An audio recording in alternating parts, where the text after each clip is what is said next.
I don't like unnecessary noise, sir, but I can fix anything. Zoran only shrugged. Works for me. Zoran Elias squinted against the dim light filtering through the hazy atmosphere as he stepped onto the dust-blown landing pad of Ethel Station. The abandoned outpost, little more than a jumble of rusted metal frameworks and ruins, was barely visible in the thick fog of the gas giant. He adjusted his rucksack and drew in the heavy, damp air that smelled of ozone and fungus. "Welcome to Ethel, human," rasped a two-faced port official, barely tearing his gaze from his datapad. "Purpose of visit? Looking for work? Looking for artifacts," Zoran answered, his voice low and rough. "Heard there are unique things here." The official snorted. "Unique? Sure, if that's what you call it. Nothing here but back-breaking labor for minimum pay." He stamped Zoran's papers and waved him on. "Good luck, Earthman. You'll need it." Zoran nodded and moved on. His worn boots left crisp prints in the wet ground. At 47, his face was mapped with deep lines around steel-gray eyes that had seen too much. His graying hair was kept practically short, and his muscular frame spoke of years of hard physical work and combat training. He wore a flak vest with reinforced shoulders and scuffed elbows well past its prime, but like its owner, functional and reliable. He threaded through the fog-bound settlement, taking in the sights and sounds of this remote corner of the galaxy. Alien species haggled at market stalls, drones buzzed overhead, and the occasional military patrol passed by, eyeing newcomers with suspicion. Zoran kept his head down. He'd had his fill of fighting first as a mercenary, then as a single father. After his wife died 3 years ago, he decided it was time for a change for him and for his daughter. Speaking of which, he needed to find suitable housing before picking the girl up from the orbital platform, where he'd left her with her scant belongings. Turning down a narrow street lined with workshops, a commotion caught his ear. Near one factory building, 3 mercenaries in battered armor were shouting at a small figure pressed against the wall. "Filthy saboteur," one of them bellowed, seizing the figure by the arm. "Think you can sabotage our shop?"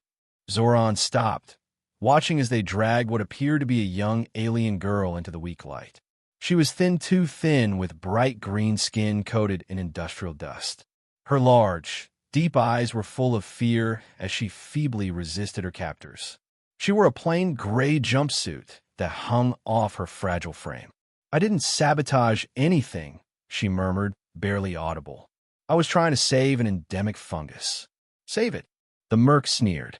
"Then find a place to hide or die. That's how it works here." He shoved her hard.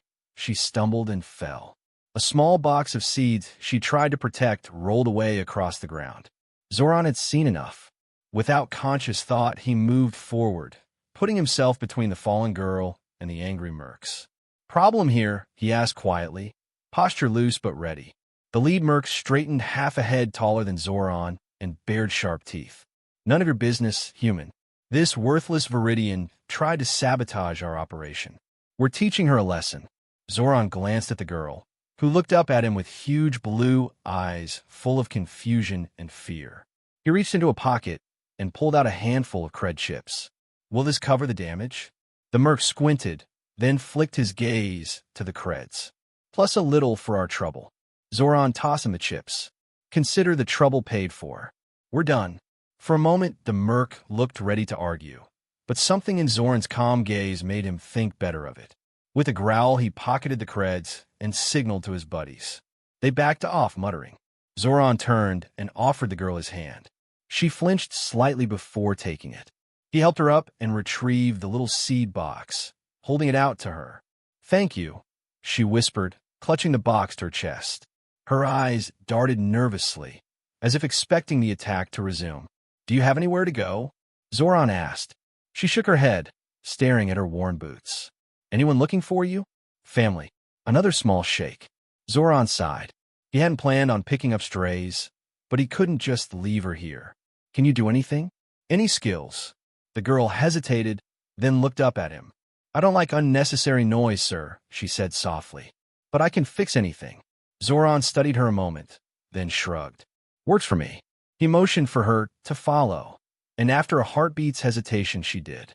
They walked in silence through the grimy streets.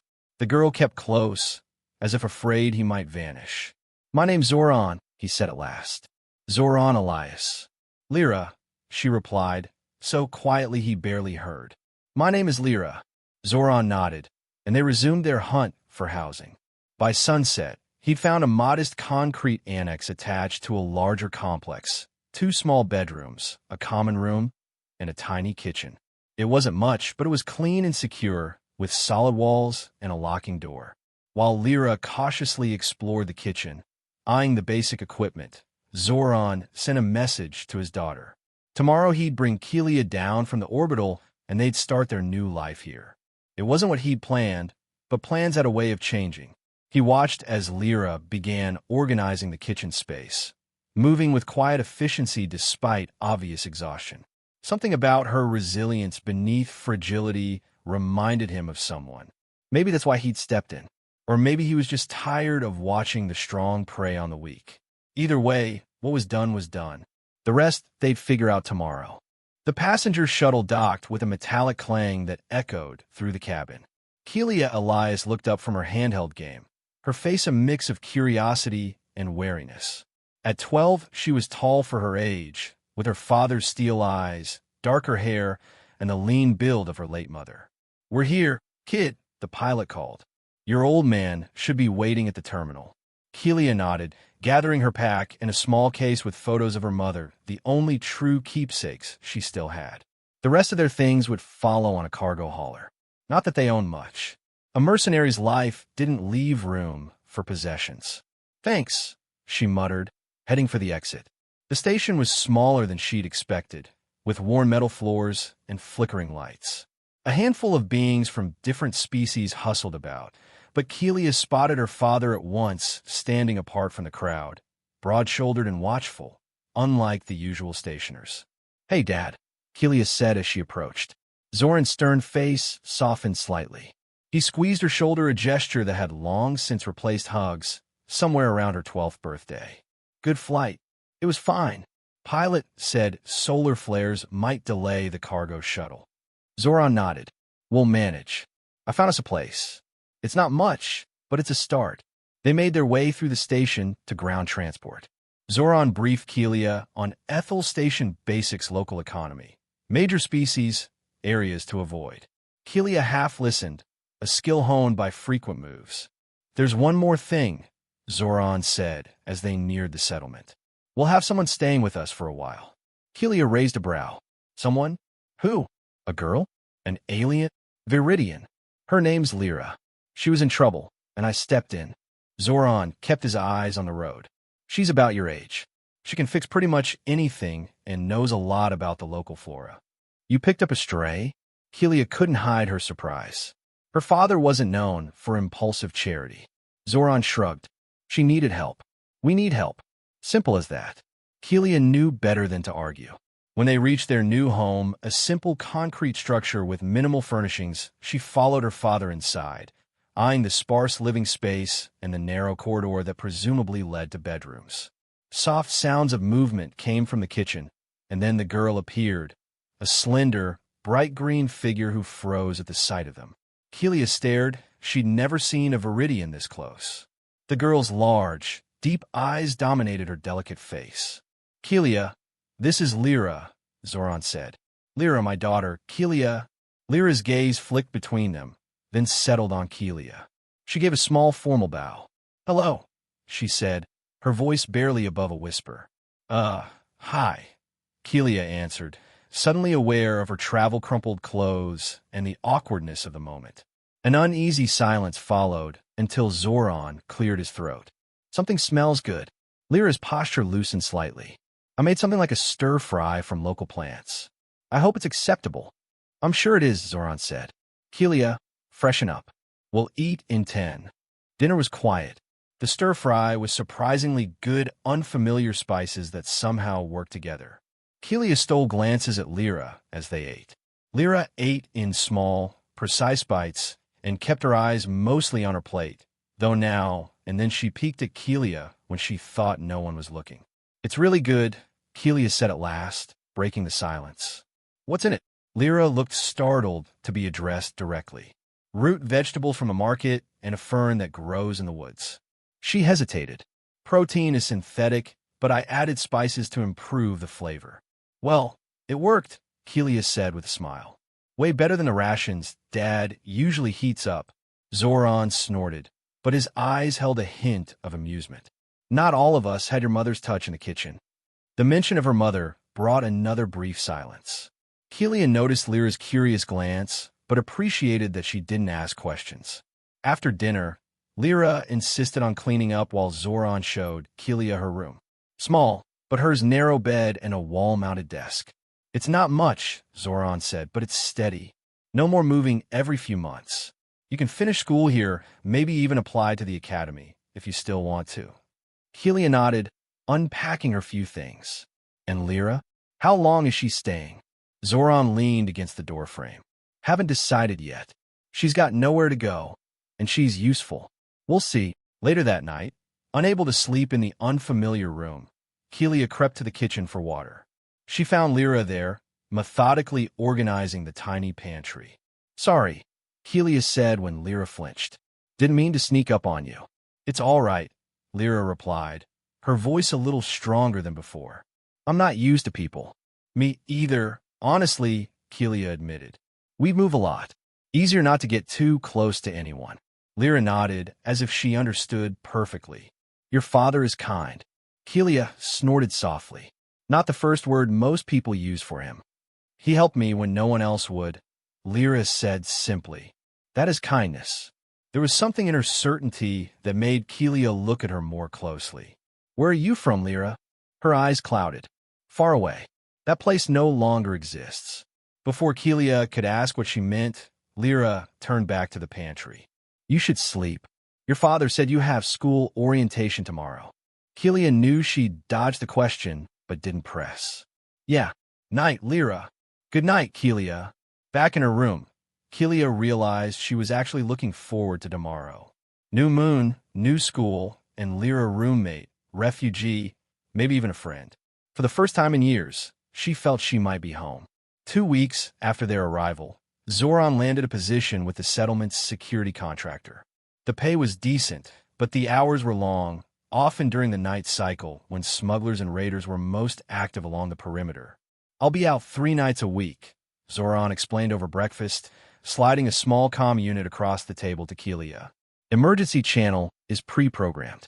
Use it if you need to. Kelia pocketed the device. We'll manage, Dad. Zoran nodded, then turned to Lyra, who was quietly washing dishes at the sink.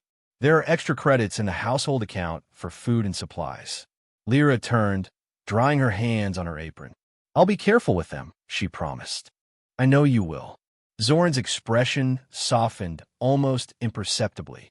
In the short time she'd been with them, Lyra had proven not only a talented mechanic, but a meticulous, resourceful person who could stretch credits further than Zoran thought possible. That evening, as Zoran prepped for his first night shift, Kelia watched him check and recheck his gear, a habit from his mercenary days. The security issue pulse rifle was new, but the way Zoran handled it wasn't. Remember school tomorrow, Zoran said, slinging on his pack. Don't stay up late. After he left, the apartment felt different, quieter, but somehow less tense. Kelia finished her homework in the common room, while Lyra prepared a light dinner. They ate together at the small table. The silence between them slowly became comfortable rather than awkward. Your father is very reserved, Lyra observed, her voice still soft but growing more confident by the day. Kelia snorted. That's one word for him. You disagree? No, he's just... Kelia prodded at her plate. Sometimes I feel like he forgets I'm not a little girl anymore. Lyra tilted her head slightly. On Viridia, children are considered adults when they can survive alone for 1 full life cycle. Really? And how long is that? About 2 Earth years. A shadow crossed her face. I became an adult very early. Kelia felt the ache in her words. Is that why you left? Your planet, I mean. Lyra set down her spoon, her large eyes focusing on something far away. I didn't leave. Viridia is gone. Gone? You mean it was destroyed? She nodded sharply. The Arc Helios Corporation. They don't conquer planets. They drain them. A chill ran through Kelia despite the apartment's warmth. The whole world. First resources, minerals, water, atmosphere, then organics. Her voice turned flat, emotionless. My family put me on the last evac ship. It was chaos. The ship was damaged. We crashed at a trading post 3 systems away. I was the only survivor. Damn, Kelia whispered. I'm sorry, Lyra. Lyra blinked, as if returning to the present. It was 4 years ago. Since then I've moved from place to place. Worked when I could, hid when I couldn't. Until my dad found you. A small smile touched her lips. Until your father found me. Later that night, still restless, Kelia found Lyra curled on the worn couch with a datapad. What are you reading? She asked, dropping into a chair across from her. Lyra hesitated, then turned the screen. A human technical manual. I'm studying more Earth engineering. Your father mentioned he's missing something called a generator. Kelia laughed. Yeah, that was Mom's specialty. Dad tried to fix it once after she died. Nearly fried everything we owned. What happened to her? Your mother? Lyra asked, then immediately looked down. Sorry, too personal. No, it's okay. Kelia leaned back. She was a geologist. There was an explosion at a mine where we were posted. She volunteered to help. Safety protocols failed. Lyra's eyes widened. She died helping others. Yes, Dad took it hard. Started taking riskier contracts, moving a lot. I think coming here is his way of starting over. They talked late into the night. About Earth, about Viridia, about the strange customs of the species that crowded Ethel Station. Kelia described her first days at school, one of only 2 humans in her class. Lyra shared tips on bargaining with mercs at the market. It became their routine on nights Zoran worked. After dinner, they talked. Lyra gradually opened up about herself and her culture. Kelia learned that the faint scar on Lyra's arm wasn't just a scar. It was a traditional Viridian mark of loss, worn in memory of a family gone. Kelia told her about human traditions, showing photos of her mother and the home they'd had before becoming nomads. One evening, about a month into their new rhythm, Kelia came home to find Lyra unusually animated, movements quick and excited as she cooked. What's got you so worked up? Kelia asked, dropping her school bag by the door. I have something to show you. She wiped her hands and led Kelia to the small pantry where she kept her few possessions. From a hidden pocket in her travel bag, she drew a small translucent cube, glowing soft blue. What is it? Kelia asked, intrigued. A memory crystal from Viridia. She placed it in Kelia's palm. It holds records of our world, landscapes, cities, our music. Kelia stared at the cube, grasping the significance of what Lyra was sharing. Lyra, this is a thank you for trusting me. I wanted to see where I came from, Lyra said simply. You've shown me your world through your stories. This is mine. That evening, they sat side by side on the couch as the crystal projected images of a world with 2 moons and vast violet oceans. Lyra's voice grew stronger as she narrated, pointing out the mountain-perched sky cities where she'd grown up. When Zoran returned the next morning, he found them asleep on the couch, Kelia's head tilted on the cushions, Lyra curled at the other end. On the table between them, the crystal still cast images of a world that no longer existed. I don't like unnecessary noise, sir, but I can fix anything. Lyra sighed and went back to her work. Zoran just shrugged and nodded. Works for me. Outside, the desert wind howled, packing sand against the reinforced windows. At 17, Kelia had grown taller than her father, though not as broad-shouldered. She stood at the kitchen counter, slicing vegetables for dinner while Lyra stirred something fragrant on the stove. 3 years had changed them both. Kelia's features had sharpened. Her voice had deepened. Her movements had become sure. Lyra's transformation was even more dramatic. No longer the frightened, half-starved girl Zoran had rescued. She'd blossomed into poised lines and healthy glow. Her bright green skin seemed lit from within. She no longer wore her headscarf, revealing the elegant shape of her bald head. Now adorned with intricate temporary patterns, she changed weekly. A tradition of her people, she'd explained. You're cutting too thick, Lyra noted, glancing at Kelia's work. They'll cook just the same. Kelia rolled her eyes. But the texture will be wrong. Lyra reached over, her slender fingers brushing Kelia's hand as she took the knife. Like this. The casual touch sent a jolt through Kelia that she tried desperately to ignore. It was happening more often lately. That heightened awareness, the quiet electricity when they touched. She caught herself watching the way Lyra moved through their home, the way tiny crinkles appeared at the corners of her eyes when she laughed, the faint pink flush that touched her cheeks when she was excited. "Sorry," Lyra murmured, stepping back to give her space. "I still can't cook." Lyra smiled, and the expression transformed her face. "You're getting better. Your father couldn't even tell vegetables apart when I first arrived. Speaking of Dad, he's working late again. Security meeting. Council's worried about increased smuggler activity." She handed the knife back. "Try again." They worked in friendly silence, moving around each other in the small kitchen with practiced ease. Over the years, their home had changed. Zoran added a second bathroom and expanded Lyra's bedroom, an official acknowledgement that her presence was permanent. The walls now held a mix of Earth mementos and rescued Viridian artifacts Lyra had managed to acquire from passing traders. "Remember when you could barely reach the top cabinets?" Kelia teased as Lyra stretched to grab spices from the highest shelf. "Remember when your voice cracked on every third word?" Lyra shot back, eyes sparkling. Kelia clutched her chest in mock outrage. "Low blow, Lyra. Low blow." Their laughter was cut short by a sudden power surge. The lights dimmed, then steadied. "Sand in the generators again," Kelia sighed. "Third time this month." "The environmental shields need an upgrade," Lyra agreed. "Your father said the council is debating the cost." The lights flickered again, then went out completely, plunging the apartment into darkness, broken only by the stove's blue emergency glow. "Great," Kelia muttered, fumbling for the emergency flashlight in the drawer. Her hand collided with Lyra's in the dark, their fingers tangling. Neither pulled away immediately. In the dim blue light, Kelia could see Lyra's wide, reflective eyes gazing up at her. "Sorry," Kelia whispered, not moving. "It's all right," Lyra whispered back. The moment stretched between them, full of unspoken feeling.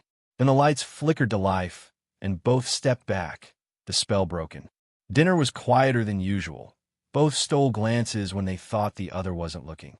After cleanup, Kelia retreated to the common room, ostensibly to study for her engineering exam, though her thoughts kept drifting. Lyra joined her later, sitting closer than usual on the couch. "I've been thinking," she said, voice tentative. "Dangerous habit," Kelia quipped automatically. Lyra smiled but went on, serious. "On Viridia, at 17, I'd be considered fully adult, eligible for union ceremonies." Kelia's heart skipped. Union ceremonies, like marriage, but more flexible. Viridians believe in forming bonds where they arise naturally, regardless of convention. "Sounds sensible," Kelia said, mouth suddenly dry. "Humans seem stricter about pairings." "Not all humans," Kelia said carefully. "Dad's pretty traditional, but Earth has all kinds of relationships." Lyra nodded, studying her. "And what do you believe in, Kelia?" The directness of the question caught Kelia off guard. In 3 years of living together, they'd talked about almost everything, except this, the unspoken pull that had been growing for months. "I believe in," she began, then swallowed. "I believe in being with someone who understands you, who sees you as you are," Lyra finished gently. "Yes." Kelia met her gaze. "Someone like that." The air seemed to thicken. Kelia was acutely aware of how close they were, of Lyra's scent, something like cinnamon and ozone. "Kelia," Lyra whispered, leaning in slightly. "I—" The door slid open with a hydraulic hiss. Zoran stepped in, tired, alert. They sprang apart like guilty teenagers, which, Kelia supposed, they technically were. "Well," Zoran said from the doorway. "That's new." They jumped apart, as if shocked. Kelia instinctively moved a little in front of Lyra, a protective gesture her father didn't miss. "Dad," Kelia began, her voice steadier than she felt. "We were going to tell you." Zoran's expression stayed neutral as he set down his gear and crossed to the stove to pour himself a drink. He turned back to them. "How long?" 2 weeks," Lyra said, standing beside Kelia rather than behind her. Since the night of the storm. Zoran nodded slowly, took a sip. Sit, both of you. They obeyed, perching tensely on the couch's edge, while Zoran took the chair opposite. The silence stretched until he finally spoke. Why brought Lyra home? She was a child. So were you, Kelia. His voice was calm, businesslike. I didn't expect this, but I suppose I should have. Are you angry? Kelia asked. Zoran considered. No. Surprised? Yes. Concerned? Definitely. We're not children anymore, Dad, Kelia pointed out. No, you're not, Zoran agreed. But you're still young, and this is complicated. Lyra, who'd been quiet, finally spoke. On Viridia, bonds form where there is connection, regardless of origin. It's seen as a natural evolution of shared experience. Zoran's eyes softened slightly as he looked at her. This isn't Viridia, Lyra. Humans can be very protective of their children. Territorial. Is that what you feel? She asked plainly. Territoriality? Her forthrightness seemed to catch Zoran off guard. He gave a short huff of laughter. Maybe a little. Mostly I feel old. Some of the tension drained from the room. Kelia reached for Lyra's hand and held it openly now. We didn't plan this, Dad. It just happened. Not many important things in life are planned, Zoran said, a faraway look passing over his face. Your mother and I certainly didn't plan it. A transport failure stranded us at the same outpost for 3 weeks. Zoran rarely volunteered stories about her mother. Kelia leaned forward. You never told me that. Never seemed the time. He drained his glass. Point is, I understand how these things happen, but I need to know it's serious for both of you. It is, they said in unison, then exchanged small smiles. Zoran studied them, his weathered face thoughtful. Lyra, would you give Kelia and me a minute? She nodded, squeezing Kelia's hand before rising and slipping to her room. When the door closed, Zoran leaned forward, elbows on knees. She's been through hell, Kelia. Lost everything. Survived alone in a galaxy that's not kind to refugees. I know that, Kelia said defensively. Do you? He held her gaze. Because if this is just an experiment for you, end it now. She deserves better than to be someone's alien experience. Anger flared in Kelia. It's not. I love her. The words hung between them. It was the first time she'd said them out loud. Zoran's expression softened. Then treat her right. Remember, she sees the world differently. Viridian union isn't casual. It runs deeper than marriage in some ways. How do you know about Viridian union? Kelia asked, surprised. Zoran's mouth tilted in a half-smile. I've lived with her for 3 years too, kid. I listen when she talks about her culture. He stood, clapped her shoulder. Just be careful, both of you. The settlement's more tolerant now, but there are still those who look sideways at mixed relationships. The mercenaries, for one. His expression darkened. I've heard rumors of trouble brewing among some of the more conservative factions. Keep your ears open. When Kelia shared the conversation with Lyra later, she seemed relieved. He cares for you, Lyra said. Very human. For both of us, Kelia corrected. He considers you family too. Lyra smiled, tracing her fingertips along Kelia's jawline. Then we're fortunate. On Viridia, family bonds are considered as sacred as union bonds. Is that what we have? Kelia asked softly. Union bonds? Lyra's large eyes were serious and sure. We have something that exceeds our world's definitions. Something new. She drew Kelia close, marveling at how perfectly they fit despite their different biologies. Something worth protecting. 7 years later, the scent of exotic spices drifted through a bustling workshop as Lyra moved gracefully between tables, greeting regulars with a warm smile. Unthinkable for the frightened girl Zoran had saved a decade ago. At 24, she had become striking. Her bright green skin was adorned with permanent patterns honoring her Viridian heritage, and her confident bearing reflected the influence of her human family. The machines are running beautifully today, she told an elderly couple, her once quiet voice now melodic and assured. Kelia modified the heating elements to handle our load better. That human of yours is an outstanding engineer, the old man praised. The whole settlement benefits from her innovations. Lyra's eyes softened at the mention of Kelia. I'll tell her you said so. Shining Lyra Workshop had begun as a small repair business 3 years earlier, built on Lyra's knowledge of local materials combined with the engineering she'd learned from Zoran.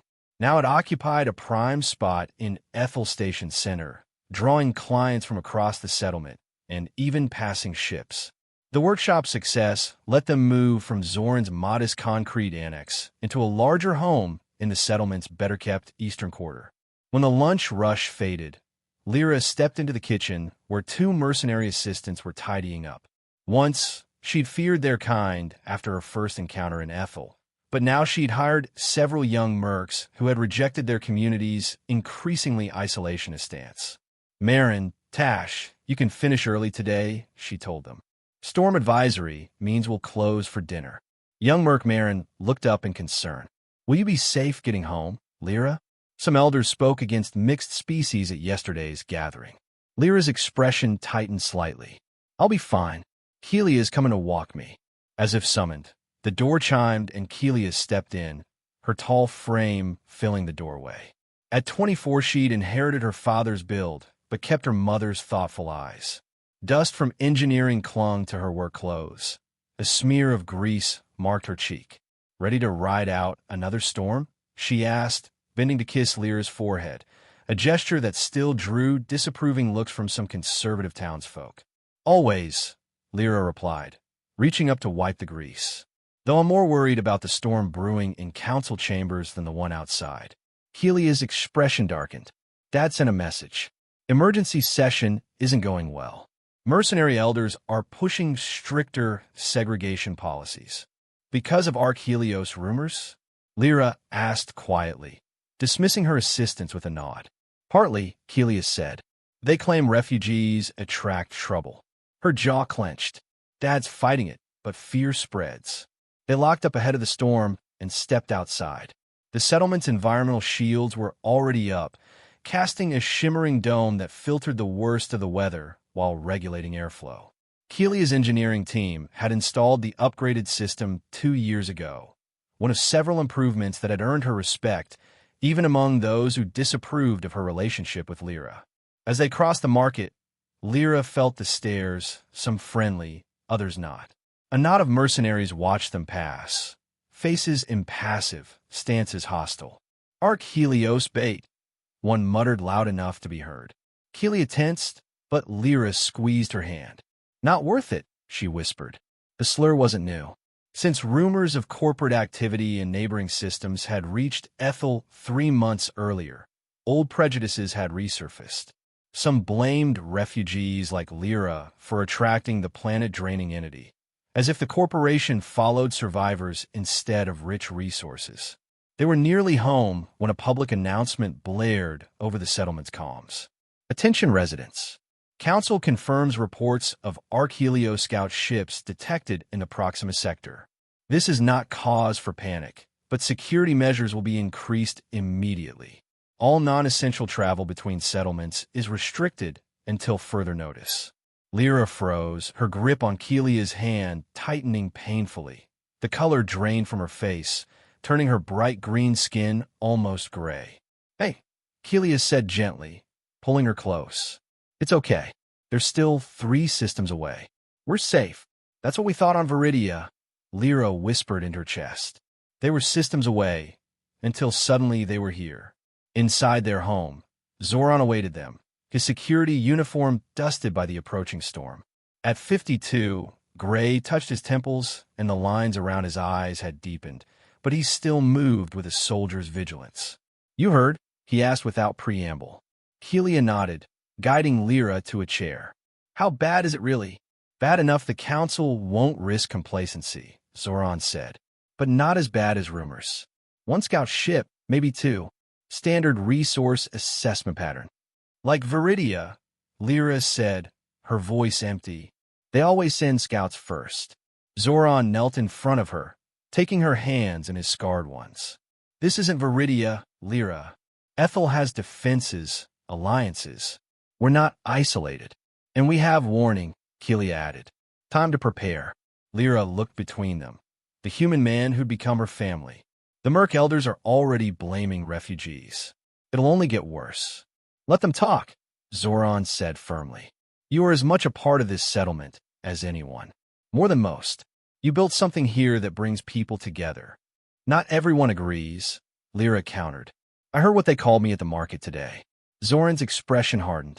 Ooh, it doesn't matter, Kelia cut in. What matters is what we do now. Dad, what's the council planning? As Zoran outlined the settlement's defensive preparations, Lyra's thoughts drifted to the memory crystal hidden in their bedroom, the last remnant of her world. She'd shown it to Kelia countless times, but there were records she'd never shared, data on Archelios assaults, weaknesses her people discovered too late to save themselves. There's something I have to tell you both, she said suddenly, interrupting Zoran's explanation of evacuation protocols. Something about Archelios I've never shared. Both turned to her, surprised by the resolve in her voice. Viridians found a vulnerability in Archelios ships, she continued. A frequency that disrupts their navigation systems. It's in my memory crystal, data my father encoded before he put me on the evac ship. I've never shown anyone because I was afraid it would make me a target if the wrong people learned I had it. Why tell us now? Zoran asked quietly. Lyra met his eyes. Because I won't watch another world die. Not this one. Not our home. Kelia squeezed her hand, pride and worry mixing in her eyes. We'll take it to the council together, first thing tomorrow. While the storm wailed against their sturdy walls, the three of them hunched over a data terminal, parsing the crystal's encrypted information. For the first time since the rumors began, Lyra felt something other than fear, a fierce determination to protect the life and family she'd found. Later that night, as they lay together in their bedroom and the storm raged past the reinforced windows, Lyra traced Kelia's face in the dark. I'm afraid, she admitted. Not just of Archelios, of what happens if we succeed. What do you mean? Kelia asked, holding her closer. The mercs already despise me. If a Viridian refugee becomes the one responsible for saving the settlement, she shook her head. Their pride won't allow it. Kelia kissed her gently. Then we'll handle that too, one battle at a time. As they found comfort in each other, the familiar dance of their bodies a reminder of the bond forged through difference and tragedy. Lyra let herself hope for their future, their home, the family they might build if they survive the coming storm. Dawn over Ethel Station was ominously calm. The storm had passed, but the settlement was quiet. Citizens prepared for a threat far more destructive than weather. In the council chamber, Zoran stood beside Kelia and Lyra as they presented the crystal's data to the assembled leaders. The frequency disrupts their navigation systems, Lyra explained, her voice steady despite hostile stares from mercenary elders. If we modify the settlement's comms array, we can broadcast it when the scouts approach. The council chair nodded thoughtfully. And this worked on Viridia? Partially, Lyra admitted. My people discovered it too late to fully deploy. But tests were promising. Scouts were disoriented. Their extraction gear failed. How convenient that you kept this information secret until now, hissed Elder Krot, the senior mercenary representative. Perhaps you were waiting for your Archelios allies to arrive. Zoran stepped forward, hand instinctively near the sidearm on his belt. Watch your words, Krot. The chair raised a hand. We don't have time for baseless accusations. Engineer Elias, can you modify our systems as Lyra proposes? Kelia nodded confidently. I'll need about 12 hours of access to the main comms. It's doable. Granted. Start immediately. As they left the chamber, Elder Krot and several followers blocked their path. This isn't over, Krot warned, eyes fixed on Lyra. The crystal belongs in the right hands, mercenary hands. We've protected worlds, while Viridians were barely above ferals. Move, Zoran ordered, his voice carrying the authority of security command. The mercs backed off, but their stances left their intentions plain. Kelia pulled Lyra closer as they headed for the communications hub. I don't trust them, she muttered. Nor do I, Zoran agreed. I'll post guards while you work. For the next 10 hours, Kelia labored over the settlement systems. Lyra assisted with the precise calibrations needed for the Viridian frequency. Zoran coordinated with security teams as reports came in. Archelios scouts were altering course, unmistakably heading for Ethel now. They were nearly done when the sirens wailed. Security breach in Sector 4, the automated system announced. Unauthorized access to residential quarters. Zoran's comm bust. Sir, it's the mercs. 6 of them forced entry into your family home. They're searching for something. The backup crystal, Lyra gasped. I kept a copy hidden there. Zoran was already moving. Finish the modifications, he ordered. Kelia, I'll handle it. Not alone, Kelia countered. Lyra can finish the calibration. I'm coming with you. Lyra nodded, fingers flying over the controls. Go. I'll be safe here with the guards. Father and daughter sprinted through the settlement. When they arrived, the door was breached and the sounds of destruction echoed within. Remember your training, Zoran murmured, drawing his weapon. Non-lethal if possible. They entered to find the mercenaries ransacking their home, tearing furnishings, breaking walls. Security forces, Zoran barked. Drop your weapons now. Elder Krot stepped from the bedroom, triumphantly holding a small box. Too late, human. The crystal is ours. Mercenaries will save this settlement, not some refugee. That's not your decision, Kelia said, stepping forward. And it's not your property. Property? Krot barked a laugh. This is survival. The Viridian has compromised the data. We can't trust her kind. But you expect us to trust you? Zoran shot back. The same people who've been spreading hate since we arrived. Enough talk, one young merc snarled, lunging. Chaos followed. Years of combat experience met raw mercenary strength. Kelia fought beside her father, using the defensive techniques he'd drilled into her since childhood. They were outnumbered, but not outmatched. Human adaptability and quick thinking bought them the edge. When it was over, for mercs lay unconscious. One cradled a broken arm. Elder Krot was pinned to the wall by Zoran's forearm. The crystal, Zoran demanded. Krot surrendered the box, reluctantly. This isn't over. Actually, it is, said a new voice from the doorway. The council chair stood there with 2 security officers.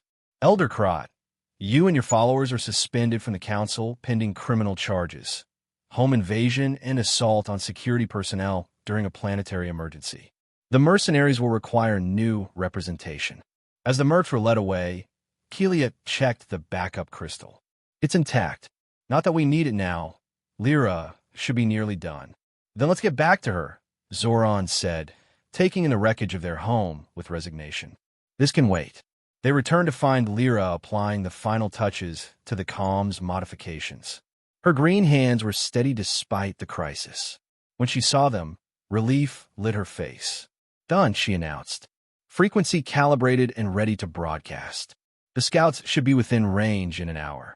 The next 60 minutes stretched taut. Settlers gathered in public spaces, watching the inbound scouts on large monitors. As the ships entered the upper atmosphere, Kelia activated the modified system. The effect was immediate and dramatic. Arch-Helios craft began to yaw. Their sleek forms lurched as the frequency scrambled their navigation. One ship clipped the other.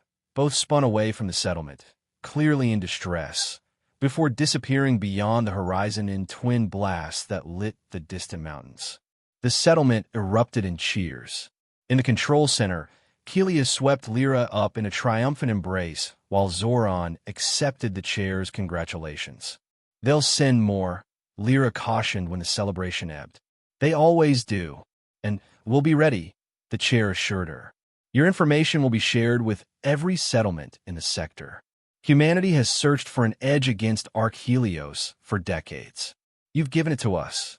3 days later, as they sifted through the wreckage of their home, Lyra suddenly swayed, a hand flying to her stomach. Lyra, Kelia was at her side in an instant. What's wrong? I don't know, Lyra murmured, looking embarrassed. I felt strange since yesterday. Dizzy warm. Zoran, helping salvage what they could, studied her with concern. You should see a doctor. The settlement clinic was quiet after the Arch-Helios incident. Dr. Ella McCoy, one of the few other humans on Ethel, examined Lyra thoroughly while Kelia waited anxiously. When the doctor finally emerged, her expression was one of astonishment. Well, Kelia demanded, is she all right? Dr. McCoy shook her head in amazement. She's pregnant, Kelia. That's impossible, Kelia breathed. Human and Viridian biology appear more compatible than we thought, the doctor finished. I confirmed it 3 different ways. You're going to be a father. Kelia sank heavily into a chair, mind reeling.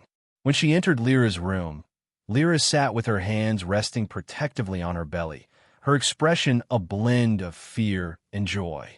The doctor says it's impossible, Lyra whispered. Apparently we specialize in the impossible, Kelia said, taking her hands. A human Viridian child, Lyra marveled. The first of their kind. Are you happy? Kelia asked, searching her face. Lyra's smile was radiant. More than I ever dreamed. But Kelia, what will people say after everything that's happened? They'll say our child is a symbol of hope, came Zoran's voice from the doorway. He stepped in, his weathered face softened by emotion. The first child born of 2 worlds, one destroyed, one fighting to survive. If that's not a sign of better times, I don't know what is. 6 months later, a special celebration filled the rebuilt Shining Lyra workshop. The newly elected mercenary representative, Marin, Lyra's former assistant, raised a glass in a formal toast. To Lyra and Kelia, she announced to the gathered crowd of humans and aliens, whose union has blessed our settlement with new life and new hope. Lyra, her pregnancy clear beneath ceremonial Viridian robes, smiled as Kelia kissed her cheek. Across the room, Zoran watched with pride. The memory crystal that had saved them all now stood in an honor case, a reminder of what had been lost and what had been gained. Later that night, under Ethel's starry sky, Kelia placed a hand on the curve of Lyra's belly, feeling their daughter's strong kicks. I've been thinking about names, she said softly. Oh, Lyra leaned into her, the warmth of her body a constant comfort. How about Veronica? To honor what was lost and also what endures.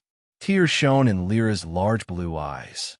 It's perfect, at the threshold of their new home, larger and sturdier than the old one. With a workshop designed just for Lyra, she paused and looked at the woman who had grown from a child friend into a life partner.